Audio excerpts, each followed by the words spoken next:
Today, I want to share one of the craziest stories I've experienced as a landlord. For those of you who don't know, I own 90 units of real estate. Recently sold my mobile home park, so now I'm down to about 51 units. But when you own this many units, you see some crazy things and experience the most insane things that you never would imagine. So for me, I had a huge bedbug infestation when I bought my 20 unit apartment complex, and I recently shared my horror story on a podcast and wanted to talk about it since it's so fresh in my mind. So to kind of backtrack this, I basically got my 20 unit apartment complex in May of 2022. How I got the deal was I sent out a letter. I did a direct mailing campaign. If you want to learn about that, I have a bunch of videos on my channel about a direct mailing. But what I love about it is you can go direct to the owner, you can negotiate great deals, and you can get off-market deals with instant equity day one with the ability to renovate it, raise the rent, and add value and force appreciation. So that's why I'm a really big proponent on direct mail. Check out my other videos if you want. I also offer a direct mailing service where I'll send out your letters for you, so that all you have to do is wait and just pick up your phone when the hot leads call. But anyways, sent the letter out to this guy. He actually wrote me back a letter, and he just wrote his number on there to give him a call. So I called him, and he just explained that it's a 20 unit apartment complex in Enid, Oklahoma. He basically owned it for about 10 to 15 years, so the loan was very small. But he was very motivated to sell because he just wanted to take the money and then dump it into one of his businesses that he owns. So, quickly, he just told me straight up that, I want a tax assessed price on this property. That was around $420,000. So I said, okay, if it's tax assessed price, usually it's a good price. From my experience, I bought my other apartment complex with tax assessed price, and bought that with instant equity day one. So I just said, this is a great deal. This guy's very reasonable. He doesn't want some crazy, pie in the sky pricing. So I just thought, okay, well, let me run this through a couple of lenders, and first lender said no, the second lender said no, and they would say that the deal was too small, the population was too small, the rent was too little, the loan amount was too small, the price per door was too little. So I had a bunch of rejections, but I ended up working with a hard money lender who liked the deal. They liked the potential, and they basically said that, well, we'll pre-approve you at $350,000. The owner wanted $420,000, so I just basically brought the deal, the pre-approval letter to the owner and said, hey, I ran this through 10 banks, including the bank that you recommended. They all said no. These are the reasons, but this hard money lender that I reached out, they're pretty easy to work with, and they would fund this deal, but we're going to have to lower the price from $420,000, which is what you wanted, to about $350,000. And then here's my proof, my pre-roll proof, and then here's my offer contract. And he was happy, he was appreciative that I went through all that work to get the deal financed, and he ended up signing the contract. So once again, he was pretty motivated. And this 20 unit, when I bought it, you go under due diligence, and I had a inspector come out there. He inspected all 20 units. I always teach, I always advocate, I preach. You want to inspect all units, no matter how many units you have, because you want to limit the surprises that you have. And during the inspection, one unit was completely burned out due to a grease fire that happened 5 years ago, and that kind of signified to me that the current owner didn't have good insurance, because if he had good insurance, they would cover the cost to repair and renovate the whole unit, as well as the missed rents from that unit. But because he left it burned down, he didn't have good insurance, so he probably skimped on the insurance. And if he did make an insurance claim, it would raise his insurance premium, so maybe he wanted to avoid that. But I kind of get it. It costed around $40,000 to renovate it, and you're getting about $500 in rent. So maybe he didn't think it was worth it. But for me, I definitely wanted to renovate that unit. So the inspector went through, inspected all the units. Includes the roof, plumbing, pest control, everything checked out, right? He said, there's no termites, no cockroaches, no bed bugs. So I thought it was good. But he did say that there's one unit, I think it was unit number 20, where that tenant was a hoarder, had a bunch of stuff in there, and from what he could see, it wasn't that bad, right? So was happy with the inspection, closing the property, and once I took over the property, immediately started renovating, the burned out unit first. It cost me around $40,000 to fix it up, fix up that unit. I was like, hey, this is going great, right? You have a 12-month hard money loan. I need to renovate all these units and then lease out all the units, right? When I bought it, about 15 out of 20 units were occupied, so I have 5 vacants. One of the 5 was a burned out unit, so I wanted to renovate that, as fast as possible. That was going to take the longest because it requires permits. I need a new electrical panel. So, when you require permits, things take a little bit longer. So my goal was, hey, you know what, give me 6 months. I'll renovate these 5 vacant units, and then I'll do a cash-out refinance. That was my plan, but obviously it didn't go according to plan. And, what happened was one tenant, called my property manager and just said, hey, I got bit by a bed bug, or some bug bites on my legs. And, they were calling complaining, and I just said, well, it's, I thought it was maybe a one-time instance. Maybe it wasn't, a pest control issue in the apartment. Maybe they went out. Maybe we just want to monitor the situation. Like, if it keeps on happening, then we'll do something about it. So, we kind of said, hey, we'll look into it. Because we did have kind of routine pest control. And it passed the pest control inspection. So, hey, like, we got the property inspected. It passed. Like, we don't think there's any issues with any pests. So we just said, you know what, we'll monitor the situation, let us know if it happens again, right? So we take the first one seriously. And the second instance, another tenant called and said the same thing, like, hey, I'm getting bit at night, it's kind of feeling itchy. And I just said, okay, well, it happened again, so let's continue to monitor. I think the property manager, had their own little, pest control. You can go to like Home Depot, Lowe's, and buy some like Raid or something, and you can spray around the perimeter in areas around the lawn. So that's what they did. They just got some inexpensive Raid and just sprayed the perimeter around there. Maybe it'll mitigate any issues. And then all of a sudden the third tenant called, a fourth tenant, fifth, sixth, seventh, right? So at that point I was like, oh shit, like this is a legit outbreak. So out the gate, a bunch of tenants were complaining, and once one tenant complains, they talk with each other, then more people complain. So it's always a huge issue that escalates. Very common. So I just said, you know what, we got to take care of this now. Let's call some pest control companies and get some quotes, right? They can inspect it, do some quotes. So I got 3 bids, and the first bid, the guy came in and he was just like, well, we do see signs of bed bugs. And he said that, to be honest, we need to fumigate all 20 units. And I was just like, well, only about 8 units were 8 tenants or 8 units were complaining. So I said, why can't we just do 8? And he just said, well, if you fumigate one unit, they'll run to the other unit. So you have to do them all together at the same time, because bed bugs like to hide. They're very resilient. They can hide in cracks, cardboard, anything, right? They can hide anywhere. So, you want to basically fumigate it, take care of all of it. And, obviously it's easier to fumigate the vacant units and the units with tenants living in there.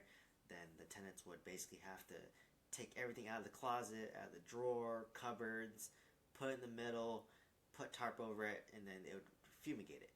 But to do that process, it's almost as if you moved out of the apartment complex, and it's easier just to move out at that point. And that's what a lot of tenants did. So, if you get the moment we put notices to that, hey, we're going to have to fumigate the units to comply with the fumigation, please remove all your stuff, put it in the middle. And ended up about 7 tenants left after that notice was placed. So I went from 15 out of 20 to all the way down to 8 out of 20. So I had a high occupancy or vacancy now. But I was just like, you know what, it's fine. Like, I want to renovate those units anyways, so it just gives me the opportunity to renovate it. Ideal world, I would like to finish the 5 that were vacant, rent those out, and then move out 5, rent out the 5, and so on until all 20 are done, right? That's kind of the more ideal scenario, but I had a mass exodus due to this bed bug issue, and So basically the first quote I got was 12,000. I was just like, holy shit, that's so much money, right? Like, if I rented out all 20 units at $500, which is market rent, that's 10,000. That's like more than a month of my gross rent, right? And at that time, I was only collecting maybe like 3,000. So I had like 8 people, staying there. I just said, okay, well, let's get a second quote. And then the second quote was a little bit less. It was around 10,000. And then the last quote was 9,000. So I ended up going with the cheapest one, 9,000. And that one was a referral from my property manager that they've worked them before, but pretty much they charged me a rate per unit. So if it was vacant, it was cheaper. If it was occupied, they charged me a bit more. So, basically went there, fumigated it, and what's nice and what the exterminator told me was, to be honest, like, even if you fumigate all 20 units, they're very resilient. They may come back, right? Because if you, don't kill them all, and you have one or two, they make more babies, and it causes the infestation to happen again. And so I just said, well, they give like a 90-day warranty, so if they get any more bed bugs or bites, or tenants are complaining of bites, they'll come back and fumigate that specific unit, right? And that's part of the warranty. So I just said, all right, let's fumigate this. And I told my property manager, like, hey, monitor for the next 3 months. Ask the tenants on a monthly basis. Any bed bugs, let us know. We'll refumigate your room, free of charge, right? So luckily, no bed bug issues in that 3-month window. But kind of fast forward to today, I am having some bed bug issues again. Hopefully right now it's just isolated to like one or 2 units. These are resilient critters, but I think what the source of the bed bugs was that one unit where the guy had a bunch of stuff. He was a hoarder unit, and even when we put a notice on his door to move all his stuff to fumigate the unit, he didn't comply with it because he was like really busy.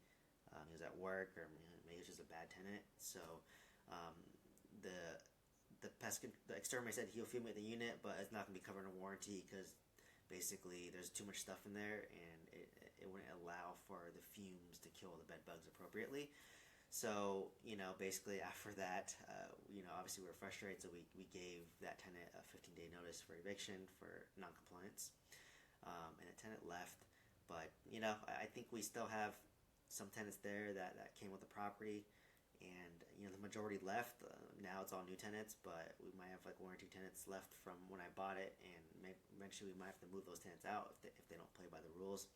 But basically that tenant that was a source was letting homeless women stay over in return for services, right? Like, I want to keep this PG, but it was the homeless ladies would give that guy service in exchange for staying over, maybe for some, food or whatever, right? So because of that, the homeless were, bringing in bed bugs. They're not the most clean, not the most sanitary, so that might have brought in bed bugs. And also that unit was hoarding a bunch of stuff, and the exterminator said that they would see a bunch of like bed bug poop and then shell, because bed bugs shed after they suck your blood. But bed bugs are so resilient, so it's such a difficult issue that we had. But this is just the pains of owning real estate. Like, yes, it sucked that I paid $10,000 to fumigate the unit. Yes, it sucks that I have to pay for routine pest control. Yes, it sucks that I have to fumigate another unit. But I bought this for $350,000. It appraised at $400,000. I put in about $100,000 worth of renovation, so I'm all in for $450,000, and it appraised at around $520,000 conservatively, right? And now I'm like 19 out of 20 units are rented out. I'm getting about $9,500 a month in rent, and my loan, it's higher interest rates now, but it's 7% interest rate. My monthly loan payment's around $2,600. So this one's cash flowing a little bit, not a lot, but it's enough to sustain. And when interest rates drop down in hopefully a year or 2, I'm going to refinance again, lower my rate, maybe pull out some money, and hopefully my rents will go up over time. So it's the pains of real estate. When you own enough units, like me, when you own real estate long enough, like me, you're bound to come into some issues. But just remember to know that these hiccups, these steps are temporary. You're always going to deal with a bed bug outbreak. Unfortunately, it just takes one bad tenant that maybe got some free furniture on Craigslist or Facebook Marketplace, and they bring it back, and there's bed bugs in there. And I out of your control, right? Like the tenant could have moved some bad furniture in, had bed bugs, and now it causes the outbreak in the entire apartment complex. So, tough pill to swallow. It's nasty. I never personally had to deal with bed bugs, but I imagine if I did, it's not pleasant. Like you're getting bed all night, you feel itchy, you get rashes, you get allergic to it. So, it's definitely empathetic. During the process, some tenants complain about itchiness. I would recommend them, some Benadryl or Claritin. I'm a pharmacist, right? Or they can get like hydrocortisone cream. So, I just came from a place of empathy to show that, I'm not a slumlord. I want to take care of this, and this is what I'm going to do, right? Obviously, I renovate the units. I wanted to have a good reputation. I think the last owner had a reputation of being a little bit of a slumlord. Unfortunately, you didn't have the greatest tenants. The rents were too low, and he had the burned out unit, and he just was focused on, just collecting rent and maintaining his high occupancy. But kind of the red flag that I remember is under due diligence, the other property manager told me that, we had to rip out carpet in 2 units due to like a pest issue. And I just thought, well, like they took care of it, and during the inspection it passed, but probably ripping out the carpet didn't do much, right? Because the bed bugs are probably still there. So in retrospect, maybe those units were infested too. But I thought it was covered given that it passed the inspection. So kind of lessons that I've learned is, I guess, moving forward, you can actually buy these nice bug bombs at the dollar store, Home Depot. And what I've been trying to tell my property managers to do is, like, if the unit's vacant, like, if a tenant moved out or we're just renovating it and it's like sitting there vacant, like just throw a couple bug bombs in there, and then it'll just fumigate that unit for a couple days, and then it would just, you open the door and it'll go away, dissipate. Right, so that way you fumigate the units. You're being proactive for a very low cost, right? So, like you said, just buy a couple bed bug bombs, throw them in there when they're vacant, or during renovation, and it hopefully would help mitigate and be proactive with this. And like I said, we also have routine pest management that comes, and that's just the cost of doing business, right? Like it's still a good deal. It's not a home run deal, but it's a good deal. And I think that'll do well for me long term. So, hopefully you learned something from my bed bug horror story, and it doesn't scare you away from investing in real estate. And if you're interested in trying to get your own apartment complex, check out my course, check out my mentorship, or you can reach out to me for some coaching. Right, I'm always happy to help and give value and help you achieve financial freedom. Because I just hit it. Right, I just hit financial freedom. My 2 apartments are stabilized. I still have my apartment complex. So, once again, put a comment down below, like the video, and share it if you found value. Thank you so much. Bye-bye.